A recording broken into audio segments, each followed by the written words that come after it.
ரீசெண்டாக உங்களுக்கு என்ன கார் பற்றி சொல்லன்னு பார்த்தீங்கன்னா அப்போ தான் இதை பார்த்தேன். வாங்க உங்களுக்கு சொல்கிறேன். Hello friends, welcome to Umar class project. எல்லாரும் என்னைய உங்கள் ஃப்ரெண்ட்ஸாக நினச்சி நம்ம சேனலை மறக்காம ஃபாலோ பண்ணிக்கோங்க. இன்றைக்கி நான் கம்ப்யூட்டரில் பார்த்துருந்ததில் டொயோட்டோ பற்றி தான் ஒரு விஷயம் பண்ணியிருக்கேன். என்னென்னா டொயோட்டோ ஹை கிராஸ்க்கும் டொயோட்டோ ஃபார்ச்சுனருக்கும் காம்படிட்டராக டொயோட்டோலே ஒரு கார் இருக்குன்னா நீங்கள் நம்புவீங்களா? ஆமாங்க, அதுதான் டொயோட்டோவோட லேண்ட் க்ரூசர்னுவாங்க. லேண்ட் க்ரூசர் ஃபஸ்ட்டே இருந்த கார் தானே அப்படின்னு நீங்கள் நினைக்கலாம். ஆனால் இப்போது லேண்ட் க்ரூசர் தான் டொயோட்டோலே இப்போது ஃபஸ்ட்டு லக்ஸூரியஸ் காரில் இருக்குது, காருக்கிற இடத்துல இருக்குது. ஏன்னா அது திரும்ப ஃபஸ்ட்டு இந்த லேண்ட் க்ரூசரை அப்படியே ஃபுல்லாக மாடிஃபை பண்ணிட்டாங்க.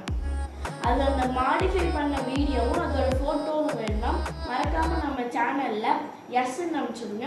ஓகே ஃப்ரெண்ட்ஸ், இந்த வீடியோ உங்களுக்கு பிடிச்சிருக்கும்னு நினைக்கிறேன்.